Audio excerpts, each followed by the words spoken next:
Hello and welcome to the Spooky Screen. My name is Steven and I am the host of this podcast. Along with me are my hosts, David, Johnny, Noah, and Nick. Today we'll be discussing episode 2 or 12 of Yellowjackets Season 2 titled Edible Complex. If this is the first review you're tuning into, we've also reviewed Yellowjackets Season 1 and the season premiere of Season 2, which is available on Spotify, Apple Podcasts, and YouTube. Spoiler alert, we will be breaking down this episode into detail starting right now, so let's get into it. All right, boys, what did we think about this episode? Thumbs up or thumbs down? Did you like it? Did you dislike it? I threw my hand up way too fast. 4 likes and 1 dislike. Noah, you did not like this episode. The rest of us did. Let's start with you, Nick. Were you waving that thumb around a little bit? Yeah, I'm like 80% there. Okay, so 80% there. Can you break it down in terms of what you liked and maybe what you didn't like? So, I actually like this episode, which is shock because I crapped all over this show last season. Completely just dumped on it because this show was terrible. I did. But I really dumped on it, guys. Wow. This episode was great because it had payoff. It finally gave us payoff to Thaisa, it felt. It gave us payoff to things about Lottie. All the character threads finally came together, and we actually got something exciting. We actually got story instead of a red herring. We got a sense. I felt a sense of completion to some plot threads because, like, we're finally moving, and I thought that was great. But I'm angry because it's too little, too late. Because this should have been the second half of season 1, not dragging all of season 1 like it did, and then making this the second episode of season 2. And I'm afraid that this is just shock factor for the second episode just to keep you invested, and they're going to go back to completely dragging the rest of the season like they did last season. Okay, so let's break it down for our listeners. You like the fact that they gave you answers, felt substantive enough. There was enough plot development happening in this episode, but you're disappointed because you wish that this would have happened earlier on in the show. And this feels like a bait and switch where they give you a little bit and then they don't give you enough for the next 2 episodes, and they give you a little bit and then not enough for the next 3 episodes after that. So yeah, as a show that does nothing but red herrings, this feels like a red herring for the rest of the season. It feels like a red herring despite them giving you actual herrings. Yeah. Is that okay? Okay. All right, Johnny, what about you? You like this episode as well? I did like it. I think coming off of the low of the season premiere, I think this had a low bar to achieve a like, but I did like it. And I think Nick nailed a couple of those points. I think it did move things along in where a lot of the story has been very slow, and it's been this build up without any tension holding. It's been very strange, like no resolution of plots. And so a lot of things happened. And I think what I like most is that there are a bunch of character elements that have built up, and now there's roads for them. Lottie has been developed, and she has a road with Travis and Natalie on a plot. And the Javi plot with Natalie and the deceit there has a potential road. And Thaisa's cliffhanger at the end has a road. Misty's plot has a road. I think they're all still a little disconnected for me, but I think overall that won me over. And I liked that there was many different advances in the story that you can't stop. I actually kind of disagree with Nick. I don't think this can be a red herring. I think they could mess it up. But I actually think that this forces you to actually have to deal with each of these things in a way that could move this along really nicely. So I liked it. Good character development and good plot movement. Let's maintain it. Like that's the hope. Yeah, 1 episode at a time. Okay, thanks, Johnny. David, what about you? We've got the Birdman hands rubbing. Yeah. Yes, I did like it, but echoing Johnny, it was a low bar. You know, I'm not ready to buy the car off the lot yet. I'm still apprehensive as I usually am. What I liked about this, yeah, shocker.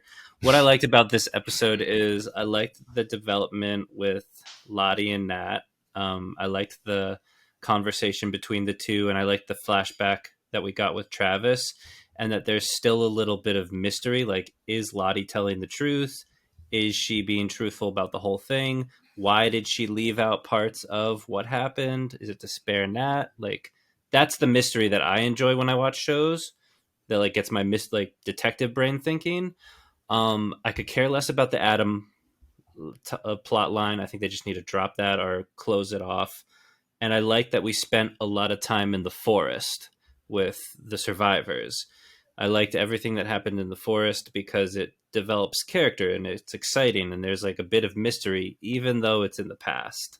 And, you know, that can be enjoyable or unenjoyable. But like what Nick said, it might just be too little too late. And I feel like this is how I felt about season 1. It'd be like 1 or 2 episodes of nothing, and then they'd give us a real punch, and then I'd get excited again, and then it'd be like 1 or 2 episodes of nothing. And in a season this short, with a story that is being sold for 5 seasons, I'm like, these plot threads look very thin to me right now. Just as the adult women bring the trauma from their experiences in the forest, you and Nick bring the trauma of having watched season 1 into season 2. It's very traumatic. And David, you classically doubt every show's ability. Yeah, even The Last of Us, which that's a last show we Davidism. reviewed. That's a Davidism. How are we going to get to the end? I think I'm a survivor of Lost, like many of us. I'm still recovering. It's his first love. It broke his heart. And, you know, I do believe stories can be finite or should be finite. They don't need to be stretched on forever. And if they are, they lose their compulsion. That's not the right word. Their power. They lose their power. Propulsion. Yeah, you got it. Yeah. I get it. And I'm a big proponent of stories where the rubber meets the road and they just go for the throat every single time with every episode. I guess, yeah, before we get to me, Antler King, or like, do you need a napkin? Like, could we get you a couple wet wipes? Seems like you had a really nice lunch. Do I have something on my face? Anyways, let's get back to you, Antler King. What were your thoughts on episode 2? So I'm the party pooper, which makes me a bit fearful because I feel like I have a target on my back. But I have to be honest to my heart. And I feel a little bit like a hypocrite because I want it payoff. I want it momentum. And this episode definitely delivered answers to questions and momentum and all that, as everyone said. But I realized something very critical when I watched this episode, especially the part where we find out how the girls became cannibals, right? Or why they started eating people. I realized that the fundamental structure of the show, where you basically know who survives in the future, has been spoiled. And everything before it, like all the questions that are most fascinating to me, are just fill-ins at this point. Like they're just filling in details of answers you already know. And I realized that's just not my kind of show that I enjoy. Like people pointed out last episode that, you know, it's not about a show who gets eaten, right? Or who you fear is going to get eaten.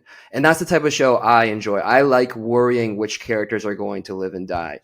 And that's not this. This is very relational. This is very like the forest is kind of minute at this point. Like it doesn't matter. And that's what I realized when I saw them eating barbecue Jackie. I realized that I just didn't care. Like I just don't care what happens. Like the most interesting parts have already been told to you. And I also not a fan of just the slow burn TV shows. I can do that with a movie because it's short and I can handle 2 hours. But a slow burn TV show, like people have pointed out that this is, I'm just not into that. Like I don't want plot points to be dragged out across episodes. I think there's definitely an audience for that. People like that type of stuff. People like this show, but it's just not my kind of show. And I'll stick it out with you guys to watch it. Maybe it'll change my mind, but it's just at the end of the day, it's just not my thing. I don't care what happens to the future characters. I think they're all great actresses and all that, but it's just I don't care. Yeah, you recognize what sort of storytelling engages with you, and it's a personal choice, and that's something that we all have to respect. You're not saying that it's inherently a bad show on paper. It's just something that doesn't tickle your fancy. Yeah, I want to address our viewers quickly. Hi, I'm Johnny. I handle a lot of the comments, and I think we're going to get a lot of comments trying to convince Noah why he's wrong. And so I've had a lot of fun with you on our first episode responding. We've got a lot of good outreach from people on their thoughts. please drop a comment about why Noah is wrong and why he should leave the show. Yes, I'd love to hear from you. Let's truth bomb him into. All right. Shout out to oblivion. Mandy. Shout out to Mandy. She's my favorite commenter of the last episode. And we're looking for the next winner of the next episode. Yeah. I'm sorry, you can't bully me into liking a show. I'm gonna be Oh, they're gonna bully you. I like hearing why you like the show. I do. I appreciate why people can like the show and why I can't like a show. I'm being dead honest. I just have to be honest with my emphasis on dead. We're sicking the mob mentality on you. To Noah's point, you're consistent because last season you had this issue too of like us worrying about the past characters. Don't but we're defend already him before in the it future. started, David. I'm just saying. He's got a good point. He's got an interesting point. Let him be the sacrifice on the roast. Okay? Let him be the barbecue. We're just hovering over like this. Like next time, I'm going to come with some A1 steak sauce. My thoughts on the episode are similar to Nick, Johnny, and Dave's. I think that we got some answers. It was a fun episode. It was well written. I thought the final scene of the group digging into Jackie was really well filmed, and I thought the touch of flashing back between the scene of this feast in ancient Greece versus what was actually happening was a really creative note to kind of save the audience from the brutality of what was actually happening. And I thought there were flourishes like that really worked well. So I really enjoyed this episode. And in Yellowjackets, I see you. I see your obsession with ancient Rome or ancient Greece, edible complex, Caligula, the talking parrot. I see all that. So there's something going on there that I'm going to keep an eye on. But I think episode 2, I like to just take things within the vacuum of the episode itself and see how it builds throughout the rest of the season. So I'm with some of our commenters on just like letting things kind of develop rather than worry too much about what's going to happen in episode 7 or episode 8. For that reason, I enjoyed this episode, and that's all I really had to say. I think I got what I needed to keep going, and so hopefully they continue to deliver in this way where they feed us a little bit and they keep asking some questions, but figure out how to balance the scales moving on forward. So yeah, that's my thoughts. Cool. Good thoughts, Stephen. Yeah, thank you. You're original. No one else said that before you. I just find it funny that you said this episode was well written, and like that's like a really low bar for this series right now. Like, well, no, I think I genuinely think like it or not. No, but it is like, especially the last episode. I think I have to maintain my credibility of crapping on this show. Listen, right? You hear that, viewers? Points your hatred toward Nick, not me. Bring it. I accept it. Just. We're going to pivot to the plot breakdown, and we're just going to go through some of the bigger developments this episode. And if you guys have any interesting thoughts, just jump in. But like a frightening nanny or something. What is going on? He looks like you look like what's his name from Hunchback of Notre Dame. We open episode 2 with the girls finally discovering what young Shauna was doing to Jackie's body, putting on makeup, pulling off an ear, and they're horrified. So they end up quickly deciding to cremate her body.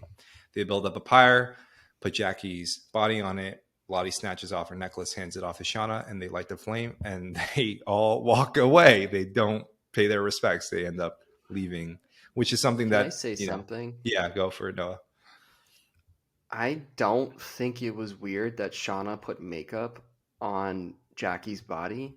If anyone has been to a funeral, I agree. Dead people have makeup on. Like, I totally agree. I was more weirded out by their reaction to her. When she pretty much was at fault for killing Jackie, she threw her out of the cabin and wouldn't let her back in.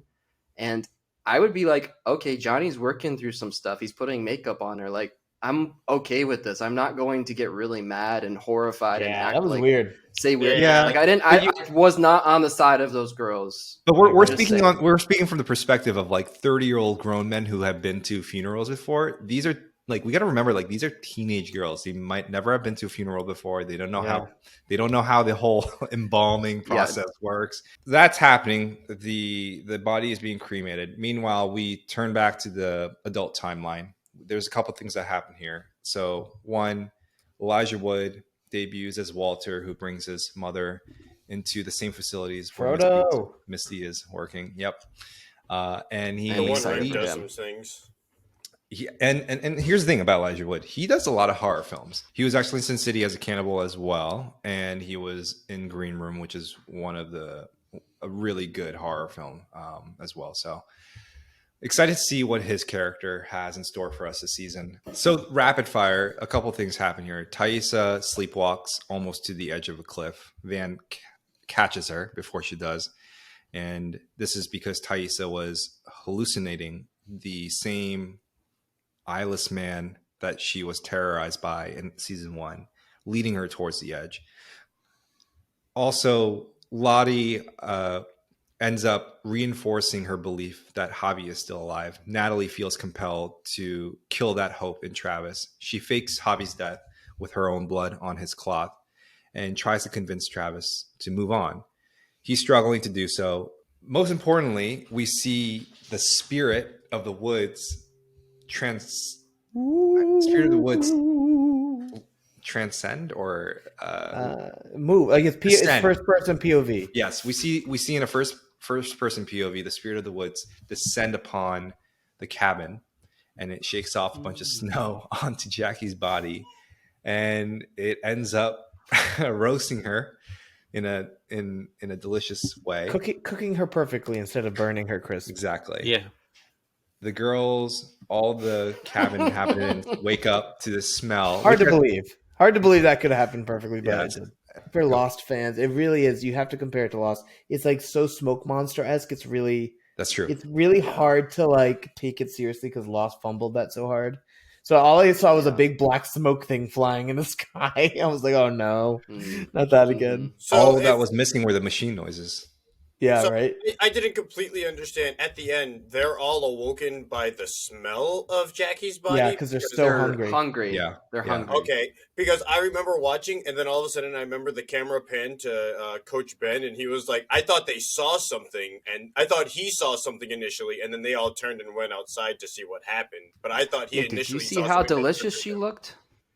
She was like looked so she was like a delicious. roasted It suckling. looked like pig. a roast pork. Yeah. Yeah. Oh man. Well, I mean, because Sharon. he was in the house first. I'm saying because like he just looked so like shocked. Like I mean, he looked like horrified, almost like something had like he saw something while everyone insane. was eating, or before everyone beforehand. Before. Like when they started waking up, they panned to him first, and he looked like he had seen a ghost almost. So Right, I was because a I little think lost. I think it's because they're trying to differentiate the reaction that he had versus the rest of the group, right? The rest of the group ultimately ends up hovering around Jackie's body, perfectly barbecued body, and starts to eat. Whereas Ben will abstain, and he's actually back in the cabin looking away from the scene, horrified by what he's just witnessed, right? So I think they're trying to set up the dichotomy between the two different reactions. The girls are sniffing around. They're like, oh, that smells delicious. Ben's like looking, and he sees the body. He's like, what is going on? As the girls are digging into Jackie along with Travis, and Ben is looking on with horror, we flip back to the present day timeline where Thaisa has basically experienced the same sort of sleepwalking hallucinations. She basically thought Sammy, her son, had visited her back home to play with his new dog, Steve, and he wasn't there. And as they're rushing back to the school in a panic over having lost Sammy, he's confirmed to be at the school the entire time. Thaisa's wife, Simone, is at this point freaking out, wondering what is going on with Thaisa. Thaisa's sleepwalking / evil side appears, and she hits the pedal to her car, accelerates it, and it gets T-boned by another car, effectively ending the episode with the two women unconscious. And that's the end of episode 2. I think it'd be a good point to ask if this show does what's the narrative? Dramatic irony, because like we know things the viewer doesn't. Right. And if it plays it well, because I mean, like to Noah, like he's not satisfied with it because the dramatic irony just isn't his thing, because like that just seems to ruin the story for him. But I would argue, yeah. I mean, I would argue this episode it was done well, but this episode really like flops on. I mean, this show really flops on it more times than it like capitalizes. What do you mean by on it. flops? Like it doesn't do it, or it uses it too Well, much? because we keep complaining about how it just keeps giving us red herrings and it just keeps trying to subvert our expectations. Like it tries to do dramatic irony well, but then it tries to do too much. You know. I would like to argue against what Nick said about me. Dramatic irony is, you have two characters having dinner and there's a stick of dynamite under the table. And the audience knows that there's a stick of dynamite, but the characters having dinner do not. Whereas this show kind of does that, but it's more like the dynamite has already gone off and one of the people have survived and one of the people haven't, but we're still flashing back to them having dinner. That's the difference to me. I think your biggest criticism about the show is that it's two shows, actually. It's a show about teenage girls trying to survive in the wilderness while working through their own personal issues and trying to be one team, one dream, but struggling to do that. And then the other part of the show is that it's about older women having gone through an incredibly traumatic event, survived it, and how that trauma plays out into their adult lives in the future. But Steven, you want it to be bifurcated. This ties into what I wanted to say. I think the real issue that addresses all this is pacing. I don't think it's necessarily two shows. And I think, all the comments we see from people watching our reviews, and rightfully so, there's too much information about the show. They know it's 5 seasons, and everyone's giving a huge leash for long story, right? We're only in episode or season 2. Like, let them have time. The problem is, it's unrealistic expectation for viewers to have so long. Like, if they want to bring the black box back in season 3, we're going to forget about it. And it would be great to do it. Like, they're not using the things that they're laying out in a timely manner to resolve them. Right. And so they have this huge dichotomy of storylines. And I bet you they weave them together eventually, and it makes some sense. I hope they do. But if it takes 3 seasons to do it, that might not be enough. That might not be fast enough for a fan base to really be convinced of the quality of the storytelling. I think that's what we're all alluding to. Like, you can do this, but you have to move faster. Or, you can lay down red herrings that maybe have real ties to them, but you have to resolve them within a reasonable timeline, not within 3 years of production. Right. And it's hard to know if they're going to, it's early, so we're giving them a chance. But right now, the 5 season thing is giving them way too much excuse to not resolve things. They shouldn't commit that they have 5 seasons. Maybe they don't. Maybe they can't maintain viewers that long. Like, just move. I think I've read somewhere that they did regret coming out and saying that number out loud. I will agree that, the right sort of storytelling, in my opinion, is one where you're constantly trying to surprise the audience with the developments that happen in the episode rather than playing it safe. Cool. So let's move on to theories and predictions. I know that we had a couple last week, and then we'll close this out. So Noah, you said last week that you still think that Lottie is actually a good guy. And yeah, I don't think Lottie. I think they're going to heavily continue to push her as the bad guy, but she's going to end up being the good guy.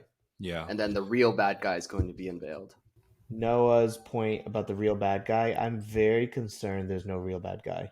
And they're going to lean on this abstraction forever. And it's just never going to feel meaningful.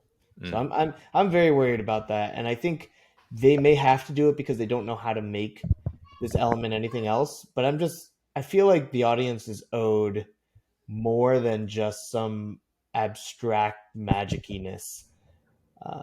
There needs to be a little bit more. There's a symbol. There's some reality of things happening. And those symbols got carved into the tree trunks and the ground somehow, right? Like, you don't know that. Like, the show hasn't convinced you that it will follow through on delivering. What I'm saying is, in defense of you, I think that they need to present a human threat at some point. My series theory is the real enemy is trauma and how it continually gets passed down. That is my theory. That is the enemy of the entire show. And no one's going to be like the bad guy. It's just going to be continually what happens to them. They'll take that trauma and then put it on their family and friends, and then it continually gets passed down. So it's like the symbol. The symbol is a symbol of trauma that gets passed down through generations, and the forest is just echoing that. I hope you're wrong on so many levels. Yeah, me too. I'm sorry, Nick. Bad idea. If we're I'm sorry, don't hurt me. Nick, your theory is that bad guy is Van, which I hope is what the other option is at this point. I think there's going to be something because we know that Thaisa already has her own. We know that there's the supernaturalness of the forest, and then we know that Thaisa has her own supernatural storyline, like plot thread to deal with. And I think that is something that, and I guess down the line is something that we're going to learn that Van and Thaisa have a connection with, and Van's going to use that against her almost somehow, and it's just Van's going to end up becoming the big bad, somehow orchestrating all of the future events. And it's just going to be like, I did it because I love you, Ty, something like that. All right, so that theory is still in play. I'm hoping it's Javi, personally, but that he's the embodiment of it that carries the torch forward. I still think it's Lottie. I'll throw that out there. That smoothie interaction, I was just like, there's something going on there. Right? She made her fearful. She was like, smoothie was a red herring. Do I want libido in my appetite right now? I take ashwagandha every day. Right now. David, I have a legit. Are you gonna co-op my theory right now? I have a legit theory. I do think that was a really interesting point, Steven. And like I said, I think like all the mysteries that they're building up with adult Lottie in this episode are interesting. I think the eyeless man and the forest entity are one and the same.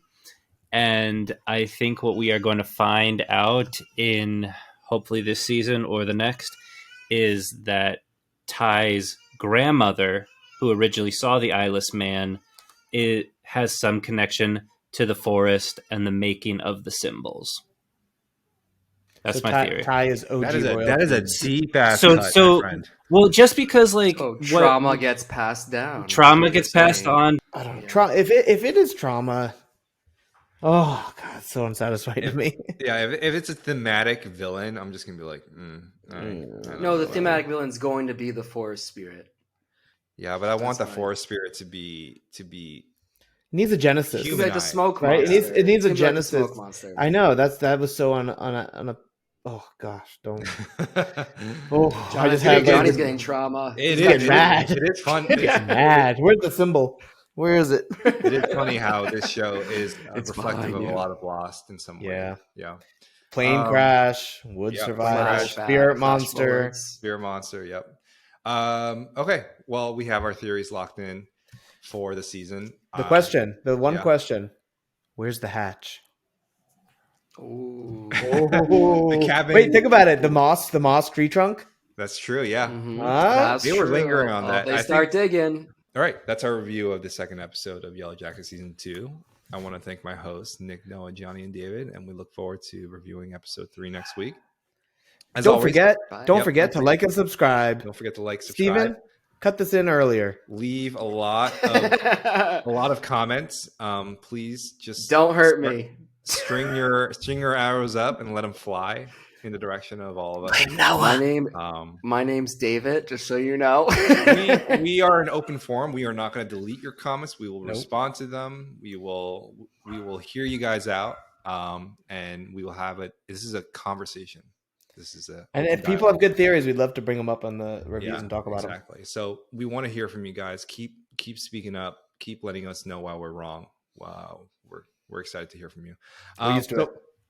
We'll see you. Yeah, we're all married. Yes. We'll see you all. Oh man, edit that out. We'll see you all next week, and thanks for tuning into Spooky Screen. See you guys. Steven. Bye, everyone. Bye. My wife's gonna kill me.